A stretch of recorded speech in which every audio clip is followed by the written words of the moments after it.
दोस्तों नमस्कार, स्वागत है आप सभी का यूट्यूब के आपके अपने इस परफेक्ट सॉल्यूशन चैनल में। दोस्तों मैं फिर से हाजिर हूँ एक नए विषय के साथ। आज हम बात करने वाले हैं व्यापम की प्रोफाइल में जो डॉक्यूमेंट्स अपलोड होते हैं उनको रिसाइज किस प्रकार से करना है।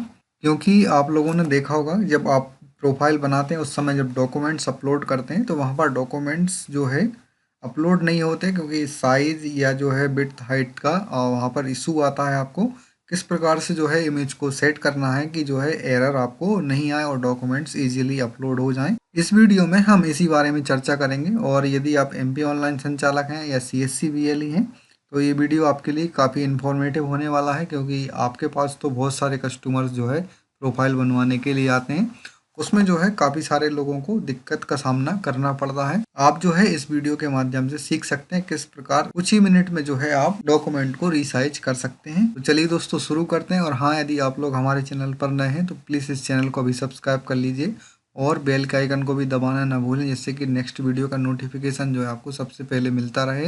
दोस्तों सबसे पहले तो आपको जो है आपके डॉक्यूमेंट्स स्कैन कर लेना है, जिससे 10th की मार्कशीट है, कास्ट सर्टिफिकेट है और जो टेम्पलेट आप अपलोड करेंगे, जो भी आपके डॉक्यूमेंट्स हैं आपको स्कैन कर लेना है। यदि विकलांग सर्टिफिकेट है तो इस प्रकार के डॉक्यूमेंट्स जो है आपको सभी स्कैन करके रख लेना है और इंश्योर करें कि आपके जो डॉक्यूमेंट्स हैं वो क्लियरली जो है दिख रहे हों, सभी डिटेल्स जो है प्रॉपर उसमें दिखाई दे रहे हों। और ये जो डॉक्यूमेंट्स आप स्कैन करेंगे तो ये लगभग आप 200 DPI या 300 DPI पर स्कैन कर सकते हैं। बाद में जो है हम इनको अपने हिसाब से रिसाइज कर सकते हैं, DPI भी इसका चेंज कर पाएंगे, लेकिन पहले जो है आपको लगभग 200 से 300 DPI पर आपको इनको स्कैन करना है। इससे जो है पिक्चर क्वालिटी बढ़िया रहेगी और जो आपका डाटा है वो क्लियरली आपको विजिबल रहेगा। इससे जो है आपके फॉर्म रिजेक्ट होने की संभावनाएं समाप्त हो जाएंगी, क्योंकि कई बार होता है कि आप मोबाइल से फोटो खींच के या कम DPI पर डॉक्यूमेंट स्कैन कर देते हैं और वो इमेज जो है ब्लर हो जाती है। उस कारण से कभी कभी जो है फॉर्म में रिजेक्शन देखने को मिल जाता है। तो यहाँ आपको इस चीज़ का विशेष ध्यान रखना है। मोबाइल से एक तो फोटो खींच के नहीं डालें, आपके जो भी डॉक्यूमेंट्स हैं क्लियरली विजिबल हों और डाटा जो है आपका प्रॉपर दिख रहा हो, जैसे नेम है, डेट ऑफ बर्थ है, फादर्स नेम है, ये डिटेल्स जो है आपको उसमें देखने को मिल जाए। अब आपको क्या करना है, डॉक्यूमेंट्स स्कैन करने के बाद आपको अपने सिस्टम में फोटोशॉप को ओपन कर लेना है। हम जो है डॉक्यूमेंट रिसाइज फोटोशॉप के माध्यम से करना सीखेंगे।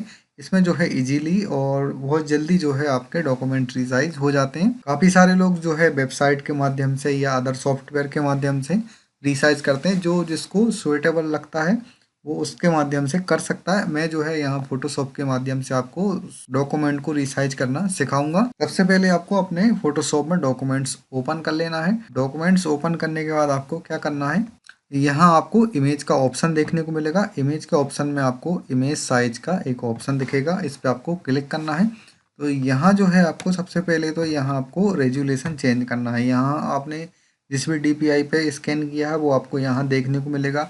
जैसे आपने 100 या 200 या 300 जो भी DPI यूज़ किया है तो वो आपको यहाँ देखने को मिलेगा। यहाँ आप 92 कर सकते हैं या जो है मैं यहाँ 100 कर देता हूँ। 100 करने के बाद यहाँ ऊपर आपको विड्थ और नीचे हाइट दो ऑप्शन आपको देखने को मिलेंगे। तो आपको जो है विड्थ में लिखना है 750 और यहाँ जो है आपको 850, 750 और 850 आपको लिखना है। और यहाँ ऐसा हो सकता है जब आप अपने फोटोशॉप में ये चेंजेस करेंगे तो आप विड्थ चेंज करेंगे तो हाइट ऑटोमेटिक चेंज होगी, या हाइट चेंज करेंगे तो ऑटोमेटिक विड्थ चेंज होगी। उसके लिए आपको क्या करना है, यहाँ आपको एक चेक मार्क लगा दिख रहा होगा, इसको आपको यहाँ से अनचेक करना है। और यहाँ यदि स्केल स्टाइल पे भी लगा तो इसको भी आपको अनचेक कर देना है। ये आपके अनचेक रहेंगे तो आप इजीली इनको चेंज कर सकते हैं। यहाँ फिर जो है आपको ये प्रॉब्लम देखने को नहीं मिलेगी और आप इजीली जो है इनको चेंज कर सकते हैं। उसके बाद आपको इसको ओके की बटन प्रेस करना है।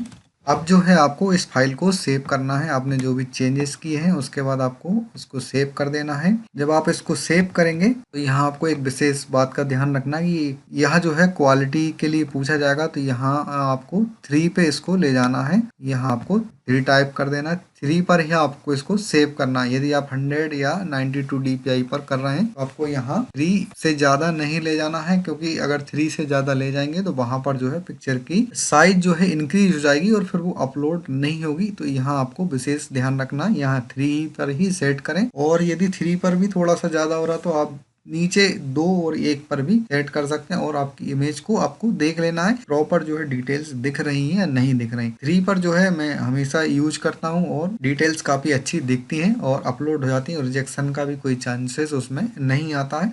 तो यहाँ आपको इस बात का विशेष ध्यान रखना है और उसके बाद आपको इसको सेव कर देना है। इसी प्रकार से आप कास्ट सर्टिफिकेट या जो हैंडीकैप्ड सर्टिफिकेट है उसको भी आपको यही फॉर्मूला अपनाना है, यही आपको विड्थ हाइट और जो पिक्चर क्वालिटी है इसी प्रकार से सेव करना है। अब देख लेते हैं ये डॉक्यूमेंट जो हमने रिसाइज की है ये अपलोड होते हैं या नहीं। यहाँ जो है मैं बर्थ सर्टिफिकेट के लिए जो है मैंने 10th की मार्कशीट रिसाइज की थी। ये जो मैंने 1 2 3 न्यू फाइल रिसाइज की है इसको मैं ओपन कर लेता हूँ और यहाँ अपलोड बर्थ सर्टिफिकेट की बटन पे क्लिक कर देता हूँ। यहाँ आप देख सकते हैं कि मेरे जो मार्कशीट है वो अपलोड हो गई है। इसी तरीके से आप सभी डॉक्यूमेंट्स रिसाइज कर सकते हैं। इजीली जो है आप डॉक्यूमेंट रिसाइज कर सकते हैं और इनको जो रिसाइज करने में काफ़ी कम समय लगता है। आप फोटोशॉप के माध्यम से बड़ी आसान तरीके से जो है इनको रिसाइज कर सकते हैं। बाकी के डॉक्यूमेंट्स भी जो जैसे आपके कास्ट सर्टिफिकेट हैं या जो है दिव्यांगता प्रमाण पत्र है ये भी आप इसी तरीके से जो है रिसाइज कर सकते हैं। और रही बात टेम्पलेट की, तो टेम्पलेट को अगर आप सेट नहीं कर पा रहे हैं तो उसके लिए वीडियो मैंने पहले ही बना दिया है।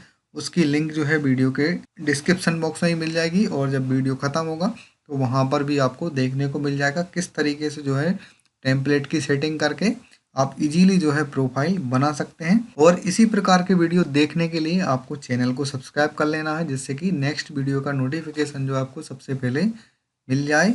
दोस्तों वीडियो कैसा लगा इसके बारे में अपनी राय वीडियो के कमेंट बॉक्स में ज़रूर दें और यदि वीडियो पसंद आया हो तो लाइक कमेंट एंड शेयर करना ना भूलें। चैनल को सब्सक्राइब करना बिल्कुल ना भूलें। दोस्तों आज के लिए बस इतना ही, मिलेंगे अगले वीडियो में, तब तक के लिए गुड बाय।